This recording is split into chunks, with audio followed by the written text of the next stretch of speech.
Welcome to the Zee TV special report. మృత్యుధారగా municipal అధికారుల నిర్లక్ష్యానికి కారణంగా గుడికల్ చెరువు నుండి వాటర్ని తరలిస్తున్న నేపథ్యంలో ఆ వాటర్తో కోకోకోలా థమ్స్అప్లు తయారు చేసుకోవచ్చని పట్టణ ప్రజలు, గుడికల్ ప్రజలు కామెంట్లు చేస్తున్నారు. మరి మున్సిపల్ అధికారుల నిర్లక్ష్యానికి ప్రత్యక్ష సాక్ష్యంగా ఈరోజు జీటీవీ లైవ్ రిపోర్ట్స్ ఇస్తున్నాం. మరి ఇందుకు బహుజన సేనా సమితి రాష్ట్ర అధ్యక్షులు గడ్డం నాగేంద్ర గారు కూడా పాల్గొని మరి వారి యొక్క అభిప్రాయాలను కూడా తెలియజేశారు. మరి స్థానిక ఎమ్మెనూరు పట్టణ ప్రజల్లో సుమారుగా 1,50,000 జనాభా నివసిస్తున్నారు. ఎమ్మెనూరు పట్టణంలో ప్రజలకు జీవనధార మున్సిపల్ నీరే. మరి ఆ జీవనధార మున్సిపల్ నీరు జీవనధార అవుతుందా లేక ముత్తిధార అవుతుందా అర్థం కాకుండా పరిస్థితి. ఇది నిజం. ఒకసారి గమనించండి. విజువల్స్లో చేపలు సైతం ఆ విషపూరితమైన వాటర్ను తట్టుకోలేక చనిపోయాయి అక్కడ. మరి అలాంటి వాటర్ని మున్సిపల్ అధికారులు మన ఎమ్మెనూరు చెరువులోకి సరఫరా చేస్తూ ప్రజల ప్రాణాలతో చెలగాటమాడుతున్నారు. మున్సిపల్ నీరంటే నమ్మకం, మున్సిపల్ నీరంటే భరోసా. కానీ ఎమ్మెనూరు పట్టణ ప్రజలకు తీవ్రమైనటువంటి వ్యాధులను తెచ్చిపెడుతుంది ఈ మున్సిపల్ నీరు. మరి దీని మీద కమిషనర్ గారు అలాగే ఇక్కడ ఉన్న స్థానిక ఎమ్మెల్యే గారు ఎలా స్పందిస్తారో వేచి చూడాలి. మరి మున్సిపల్ నీరుని ఇంత దారుణంగా కలుషితం చేసి అదే కలుషితమైన నీటిని మన పరిశుద్ధంలోకి తరలిస్తూ అనేకమైన వ్యాధులకు కొని తెస్తున్న మున్సిపల్ అధికారుల నిర్లక్ష్యానికి ప్రతిరూపమే ఈరోజు జీటీవీ లైవ్ రిపోర్ట్. గమనిస్తుండండి. మేము లైవ్గా అక్కడికి వెళ్ళాము. స్థానిక ప్రజల సమాచారం ఇవ్వడంతో అలాగే బహుజన సేనా సమితి రాష్ట్ర అధ్యక్షులు గడ్డం నాగేంద్ర గారి యొక్క సమాచారంతో అక్కడికి వెళ్ళాం. మరి అక్కడ ఉన్న చూస్తున్నారు మీరు, అక్కడ చేపలు సైతం ఎలా చనిపోయాయో చూడండి. ఆ విషపూరితమైన వాటర్ని తట్టుకోలేక దాంట్లో ఉన్నటువంటి చేపలు సైతం వెళ్ళిపోయాయి. మరి ఈ సందర్భంగా గడ్డం నాగేంద్ర గారు చూపిస్తూ విజువల్స్ మనకు కనిపిస్తూ ఉన్నాయి.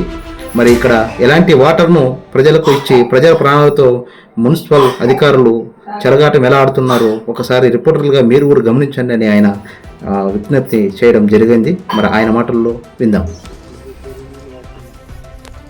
మరి ఈరోజు బహుజన సేనా సమితి ఆధ్వర్యంలో పట్టణంలో ఉన్నటువంటి ఎమ్మెనూరు పట్టణంలో ఉన్నటువంటి తాగునీరు సమస్యపై పర్యవేక్షణ చేయడం జరిగింది. మరి అందులో భాగంగా ఎమ్మెనూరు మనకు చెరువులో ఉన్నటువంటి వాటర్ని ఒకసారి పరిశీలించి మరి ఈ వాటర్ ఇప్పుడు వేసవికాలంలో ఎలా వస్తున్నాయి, మరి మనకున్నటువంటి పైన సరఫరా వాటర్ నిలిపివేయబడ్డాయి కాబట్టి మరి గత కొన్ని రోజులుగా చిన్న పిల్లలు, వృద్ధులకు విరేచనాలు, కలారా, టైఫాయిడ్ వ్యాధులు వచ్చి హాస్పిటల్కి వెళ్తూ ఉన్నారు. కొంతమంది ప్రజలు హాస్పిటల్లో బిల్స్ ఎక్కువ వేస్తున్నారండి. మా పిల్లలకి విచిత్రమైన వ్యాధులు వస్తూ ఉన్నాయి, ఏమో అర్థం కాదు, హాస్పిటల్ మీద మీరు ఒకసారి స్పందించాలని మమ్మల్ని అడిగితే మేము కొంతమంది డాక్టర్లని ఏం సార్ ఎందుకు వస్తున్నాయంటే వాటర్ వల్ల వస్తున్నాయంటే అందులో భాగంగా మేము ఈరోజు ఈ యొక్క పట్టణంలో ఉన్నటువంటి మన చెరువును సందర్శించడానికి వచ్చాము. వారు ఇక్కడ అత్యంత దారుణమైన విషయాలు మనకు బయలుపడ్డాయి.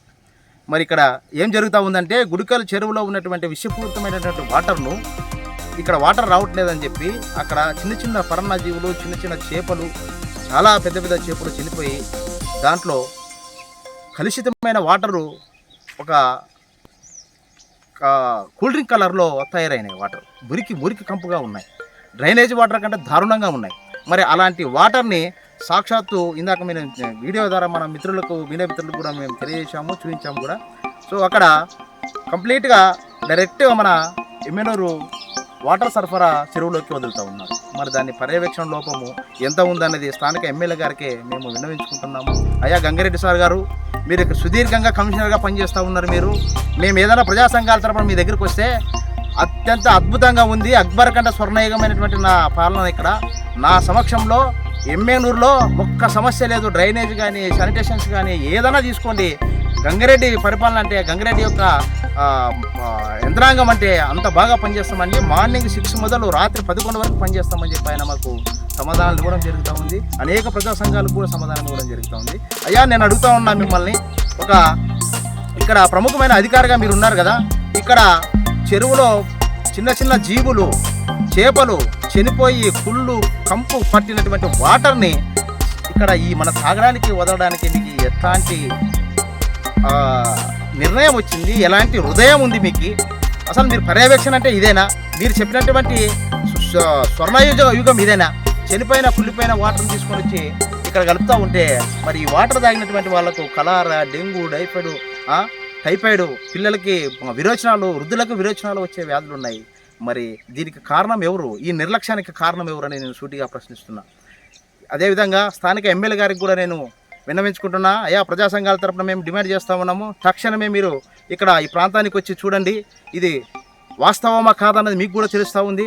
మరి అధికారుల నిర్లక్ష్యం ఎంతవరకు ఉంటుందో ఖచ్చితంగా మీకు కూడా అర్థమవుతుందని మేము తెలియజేసుకుంటున్నాము. బహుజన సేనా సంస్థ ఒకటే డిమాండ్ చేస్తున్నా, తక్షణమే ఉన్నతాధికారులు ఎవరైతే నిర్లక్ష్యానికి గురయ్యారో ఈ యొక్క వాటర్ని, తాగునీరు వాటర్ని సైతము పరిశుద్ధంగా లేకుండా కోట్లకు కోట్లు నిధులు పనులు పేరుతో చెప్పి తిని గురికెల చెరువులో ఉన్నటువంటి వాటర్ని మొత్తం తీసుకొని ఇక్కడ మళ్లించి ఆ వాటర్తో జనాల ప్రాణాలతో చెలగాటమడుతున్న అధికారులకు ఒకటే హెచ్చరిస్తున్నాము, తక్షణమే ఇవన్నీ క్లీన్ చేసి మంచిగా వాటర్ ఇవ్వాలని.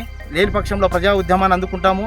అలాగే నిర్లక్ష్యానికి గురైనటువంటి ఈ యొక్క వాటర్కు సంబంధించిన అధికారులను వెంటనే సస్పెండ్ చేయాలని బహుజన సేనా సమితి డిమాండ్ చేస్తూ ఉన్నాను. నా పేరు గడ్డం నాగేంద్ర, బహుజన సేనా సమితి రాష్ట్ర అధ్యక్షుడు. జై భీమ్, నమస్కారం. ఇదండి విషయం. ఎమ్మెనూరు పట్టణ ప్రజలు ఆరోగ్యాలతో చెలగాటమాడుతున్న మున్సిపల్ అధికారులు పర్యవేక్షణ లోపం మనకు స్పష్టంగా కనిపిస్తుంది. మరి విషతుల్యమైన నీటిని తాగునీరుగా మారుస్తూ ఈ చెరువులో నీరు ప్రజలు దాహాన్ని తీర్చుతాయని అనుకుంటున్నారు, కానీ సాక్షాత్తు మృత్యువుని కొని తెచ్చిపెడుతుందని మేము తెలియజేస్తున్నాము. మరి ఈ వీడియోలో మీరు ఎర్రటి నీరును గమనించవచ్చు, అక్కడ చేపలు కూడా చనిపోవడం మీరు గమనించవచ్చు. మరి ఇంత నీచమైనటువంటి వాటర్ని, డ్రైనేజీకి కూడా పనికిరాని వాటర్ని మరి ఇలా డైరెక్ట్గా చూడండి, ఒకసారి డైరెక్ట్గా మన చెరువులోకి, అంటే పట్టణ ప్రజలు తాగే చెరువులోకి తరలిస్తున్నారు. మరి ఒకసారి గమనించండి. సాక్షాత్తు మన ఎమ్మెల్యే చెరువు ఇది. మన చెరువులో వాళ్ళు వాటర్ వదులుతున్నవి మనం చూస్తూ ఉన్నాం. ఉన్నతాధికారులు పర్యవేక్షణ జరపాలని, అలాగే కలెక్టర్ గారు, అలాగే స్థానిక ఎమ్మెల్యే గారు కూడా పర్యవేక్షణ జరపాలని వివిధ ప్రజా సంఘాలు అలాగే ప్రజలు డిమాండ్ చేస్తున్నారు. GTV exclusive report today. సో దీని మీద అధికారులు ఏమాత్రం చర్యలు తీసుకుంటారో గమనిద్దాం. మరి ఇలాంటి చర్యలకు పాల్పడడం చాలా చాలా బాధాకరం. ఎందుకంటే పట్టణ ప్రజలు, మెజార్టీ పీపుల్ దాదాపుగా ఇలాంటి వాటర్ని తాగుతూ ఉంటారు. మరి ఇలాంటి వాటర్ని తాగి వాళ్ళు అనేకమైనటువంటి కలారా, డెంగ్యూ, మలేరియా, టైఫాయిడ్, వివిధ రకాల వ్యాధులతో బాధపడాల్సిన అవసరం వస్తుంది. మరి ఈ పట్టణ ప్రజల ఆరోగ్యానికి హానికరం చేస్తున్నట్టు మున్సిపల్ అధికారులను మరి సస్పెండ్ చేస్తారా, లేకపోతే మరి వాళ్ళకి సన్మానం చేస్తారా? ఉన్నతాధికారులు ఏం చేస్తారో గమనిద్దాం. చూస్తున్నానండి జీటీవీ.